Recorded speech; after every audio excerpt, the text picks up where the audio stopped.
And the first one will be by Dr. Robert GAITSKELL, who is a famous arbitrator, as well as an eminent lawyer and an electrical engineer. Dr. Robert GAITSKELL, he is a Queen's Counsel, and he practices from heating chambers, specializing in technology, engineering, and construction disputes, often of an international nature. He was called to the bar in 1978, appointed Queen's Counsel in 1994, and served as a recorder, that means the part-time judge, from 2002 to 2010. Robert predominantly acts as an arbitrator, adjudicator, dispute board member, and mediator. He is both a lawyer and a professional engineer. He is the editor of the famous book, Keating Construction Dispute Resolution Handbook. The current edition is third edition published in 2016. He is also a former vice president of the IEE, and he is also a member of the Singapore National Electricity Market Dispute Resolution and Compensation Panel. Robert is the chairman of a dispute board for a Euro 20 billion nuclear engineering project.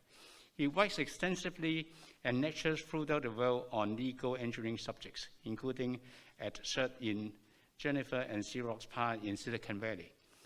With this introduction, may I ask Robert to tell us about benefits of engaging engineers in handling construction disputes. Thanks, Robert. Thank you very much for that introduction. And I'd like to say what a great pleasure it is to have been invited to address the Hong Kong Institution of Engineers, a very highly regarded and venerable body. And there are many people in the audience I know that are old friends of mine, and so it's a particular pleasure to have this opportunity today. Now, my subject, which you've just been told, is the benefits of engaging engineers in handling construction disputes. And I'm going to speak on that for about 30 minutes, and then there's about 15 minutes for questions and answers. But the short point about engaging engineers in construction disputes is that engineers are absolutely essential. They have to be involved in construction disputes. Without them, the disputes simply wouldn't be able to be dealt with in any appropriate way. So engineers should feel very proud about the role that they play in dealing with construction disputes. They, of course, have one or two or both roles of being the adjudicator, the arbitrator, the tribunal, or the expert who is engaged by one party or the other to advise it and to produce reports on what the dispute's about and what the answer should be. So engineers are absolutely crucial to that whole process. Of course, there are other construction industry professionals involved in disputes, like architects, quantity surveyors, building surveyors, and so on.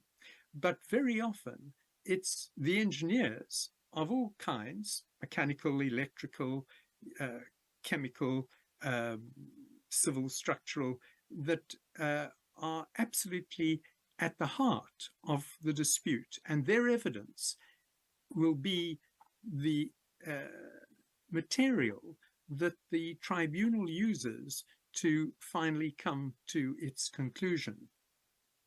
Now, there are, as you've been hearing earlier today, a range of different dispute mechanisms. The ones we're all familiar with are court, arbitration, adjudication, dispute boards, but there's some lesser known ones as well: early neutral evaluation, expert determination, and mediation, of course.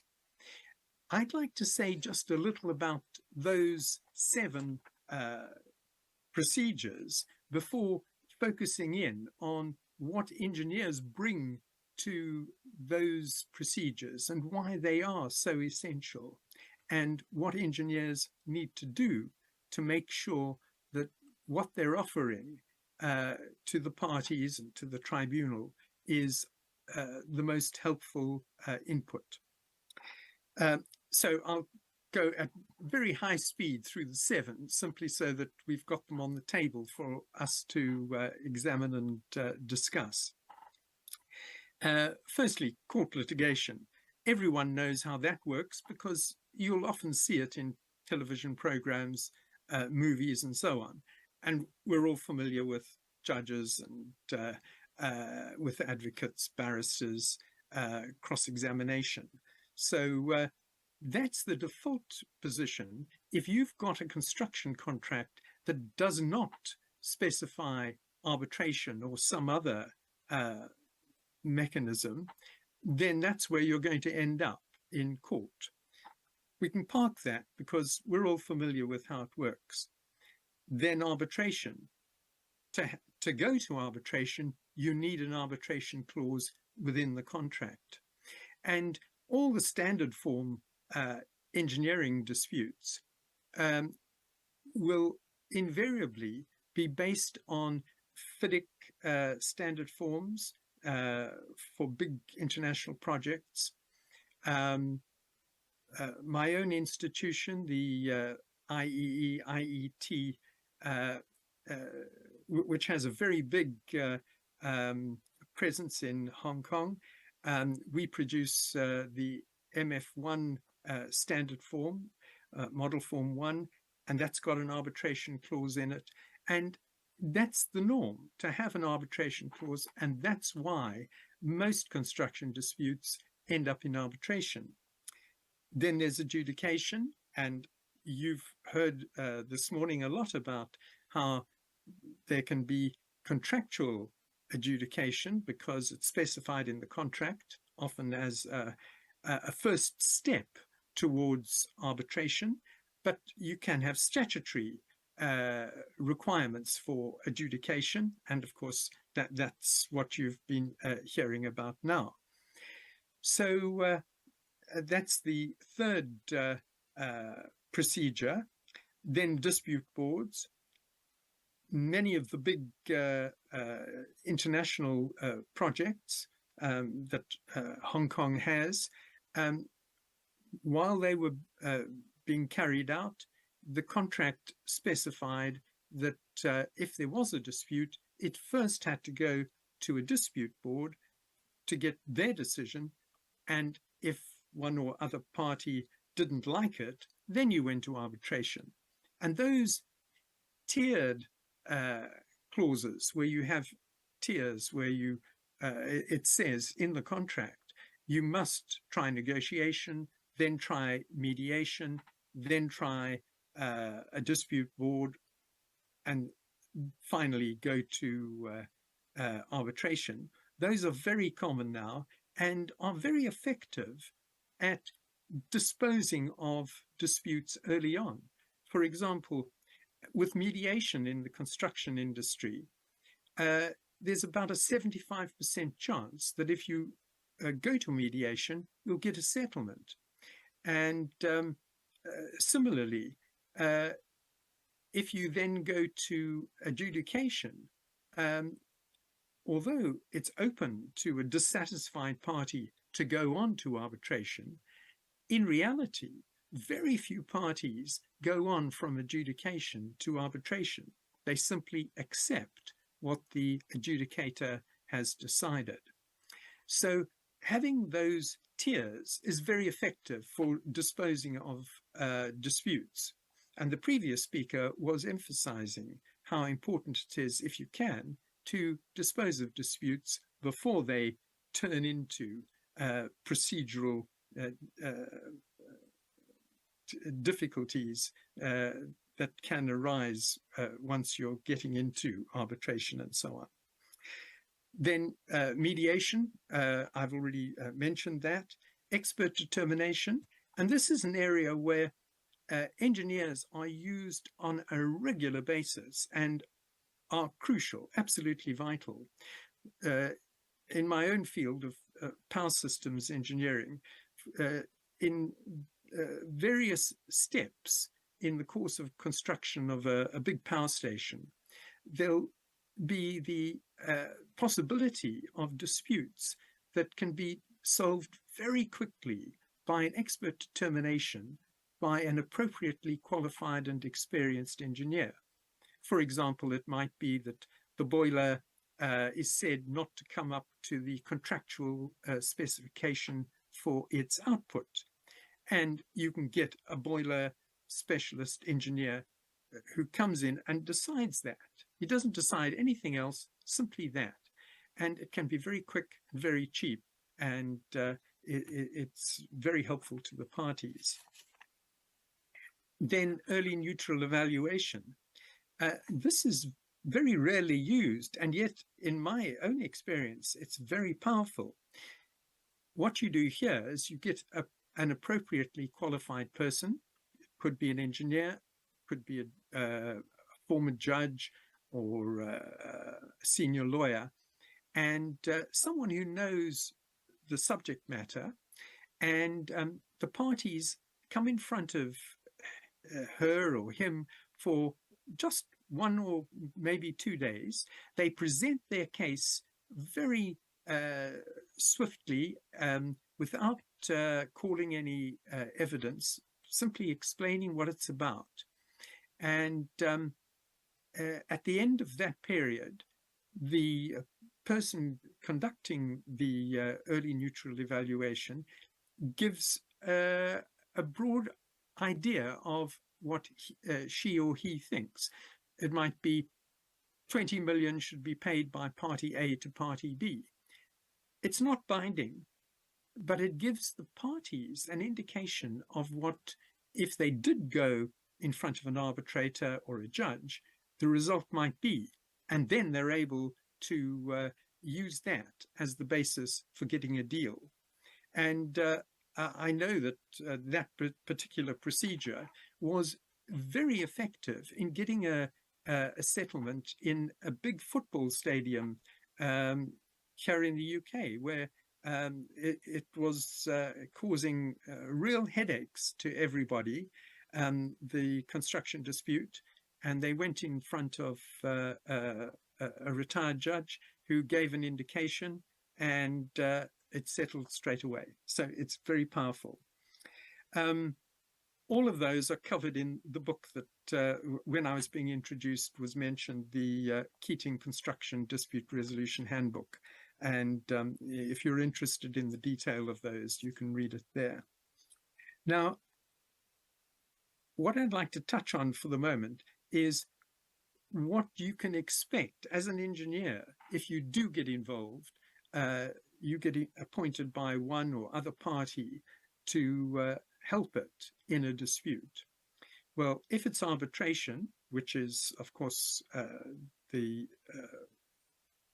usual procedure for a construction dispute, then you'll be sent the pleadings, because those contain what each party says about its own case. So you can read those up. You'll also be given instructions from the lawyers who are engaging you. They'll tell you what the issues are that have been identified, and what they want you to ultimately write a report on.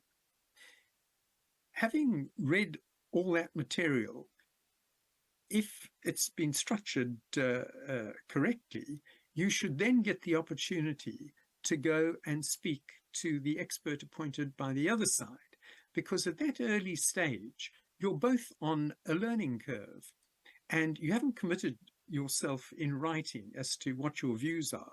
And it's very helpful, in my experience, at that stage, to talk to the expert on the other side, just the two of you, without lawyers there, and you can often identify lots of areas of common ground where you agree, because you're both engineers, you're both very experienced and learned, and you identify those areas where you agree and the few areas where you disagree.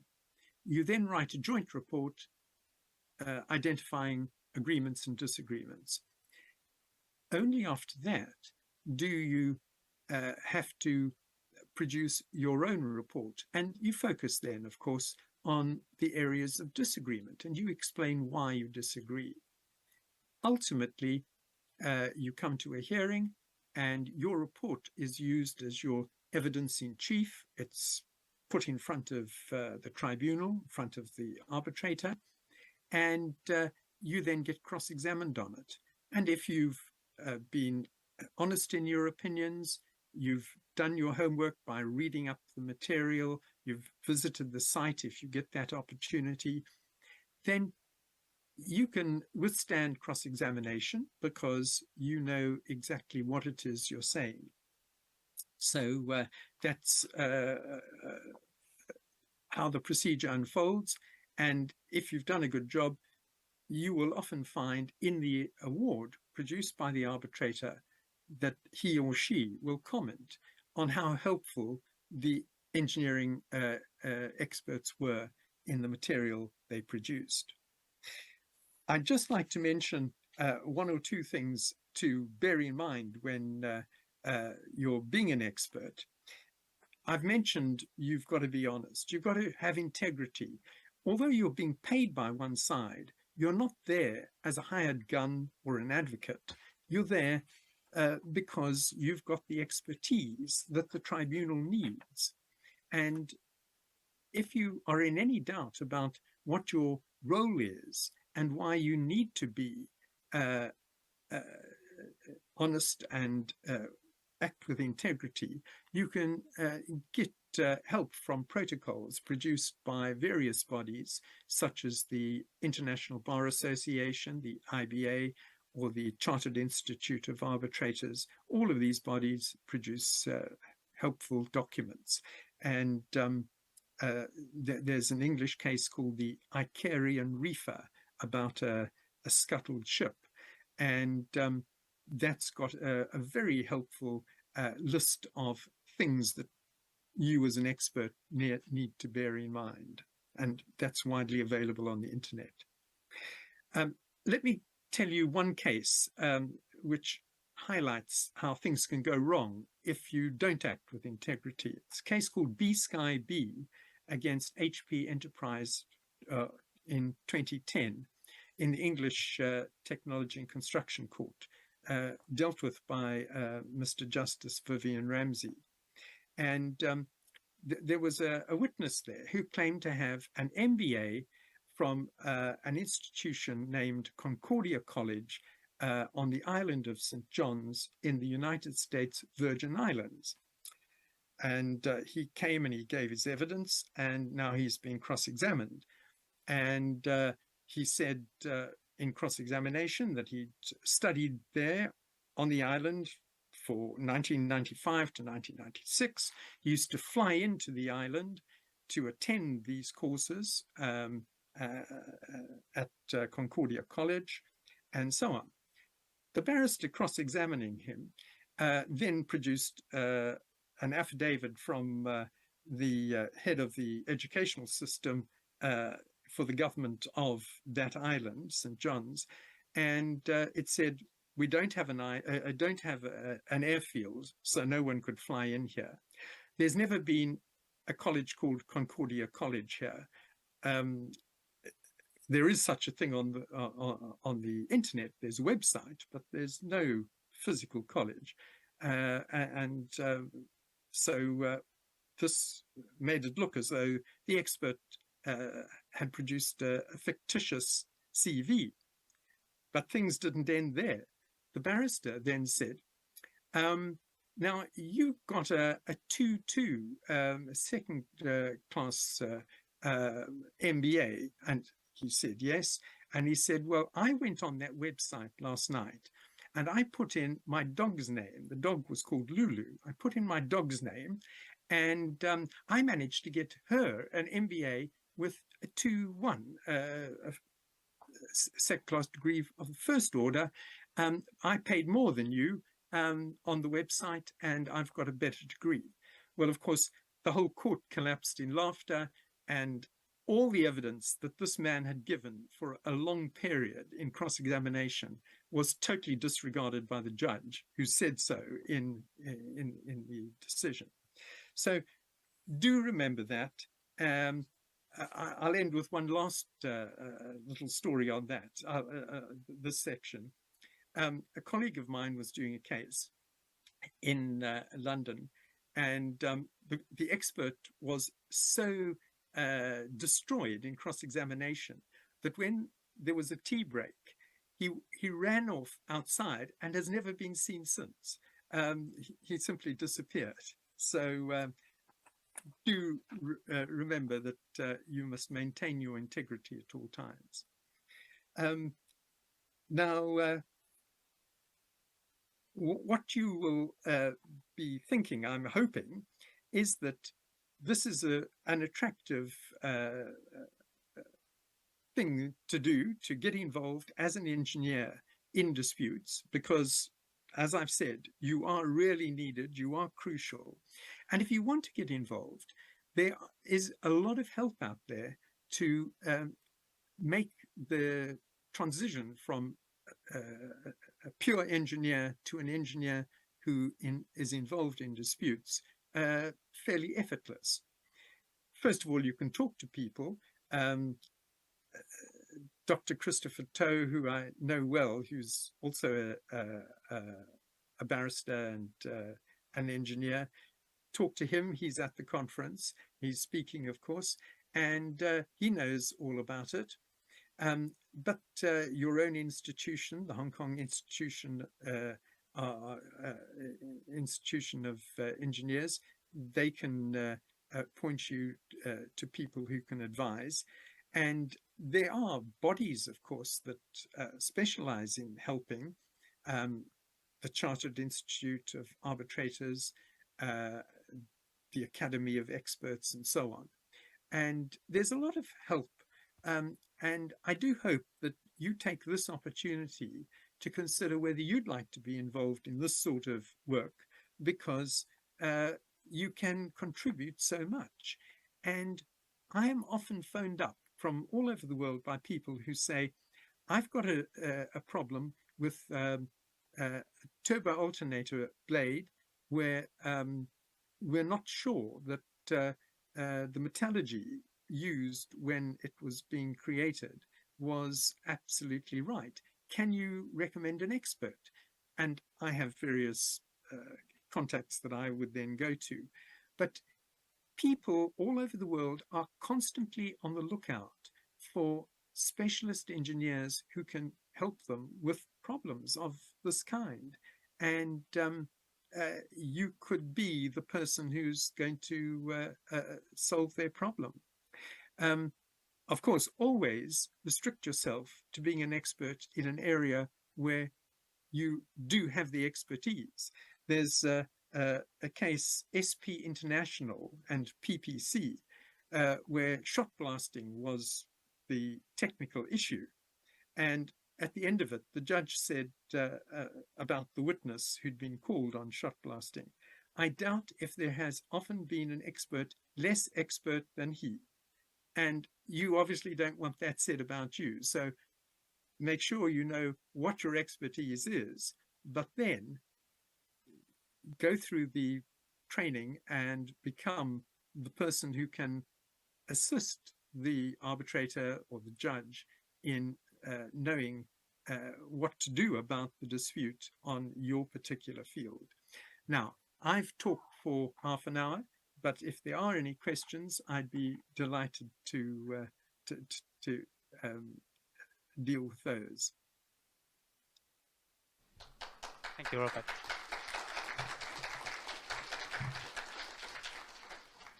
There are some questions from the floor for you, Robert. The first one is legal background or training necessary for engineer to get involved with dispute resolution? And any legal training you will recommend to engineer? The answer to the first question is you absolutely do not need legal training to get involved. Virtually all of the experts who come along and give evidence in front of me when I'm sitting as an arbitrator or when I sat as a judge, all those engineers are simply engineers. They've got their engineering degree, their qualifications, their experience. They know all about shot blasting or turbo alternators or whatever it is. You don't need legal training.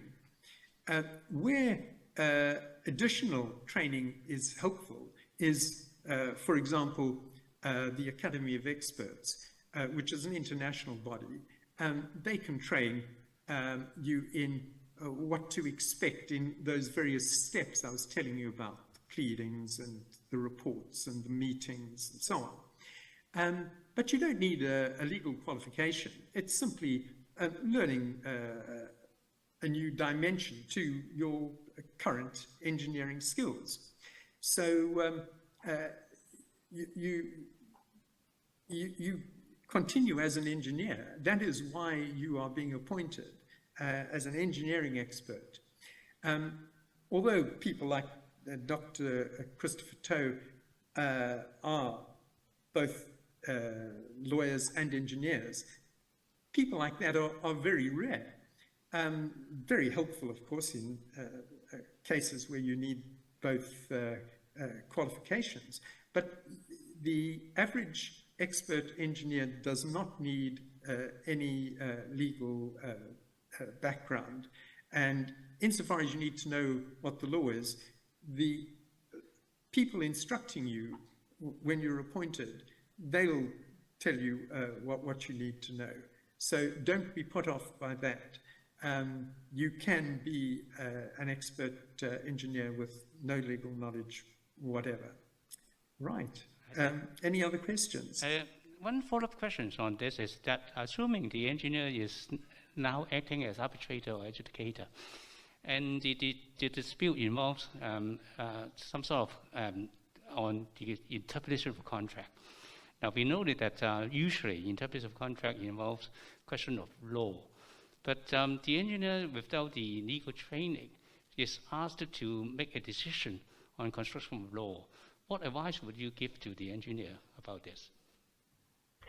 Yes, this can arise. The interpretation of contracts will often appear in one form or another in a big dispute. And if you've got a three-person tribunal, which is the norm for a big project, each party appoints their own arbitrator, and then the two appointees will choose the chair for the three. And usually within the three, you'll have somebody who is a lawyer. So you may be appointed by one of the parties as their arbitrator because you're an engineer with the right technical knowledge, and then the chair that you've appointed may well be an engineer or an engineer, may well be a lawyer or an engineer lawyer. And so there will be someone on that tribunal that has got the legal knowledge to deal with the question of interpretation of contracts. If you're a sole arbitrator and you're an engineer and you don't have legal knowledge and you've got this issue of interpretation of contracts, what you can do, and I've seen it done, is you say to the parties, on that particular issue, I would like to engage my own expert who will report to me on that. And then you go to a very specialized lawyer who knows all about this particular form of contract and the wording in it, and you get his input, and you can then use that in your award. Because you'll have been appointed because there's a whole lot of technical issues, and you can deal with all of those yourself. But you can get independent help when you need it. So don't be put off by that. Thank you for that question. Yeah, thank you, Robert. The next question is that as an experienced engineer, sometimes we have bias on certain engineering or construction-related issues based on our own knowledge or personal experience. As you have mentioned integrity a few times, how engineers should get prepared before engaging in dispute resolution? Right. Well, when you get appointed by a party to be their expert, you'll have come to their knowledge because you are a specialist in a particular field. So you've got your technical side already established. They've come to you because they have confidence that you know what you're talking about. They will then inform you all about the case itself by giving you the documents in which the parties have set out their cases. So because Hong Kong is part of the common law system, the usual way that parties set out their cases is in a statement of claim and then a defense and counterclaim, followed by a reply and defense to counterclaim, and so on. So step by step, as the parties present their cases on paper. And you're given all of that material, so you can read it up and you can see how the case has been explained by both parties. And then you are given the opportunity to talk to the expert appointed on the other side. And in my experience, that can be the moment when a whole lot of apparent disputes simply fall away.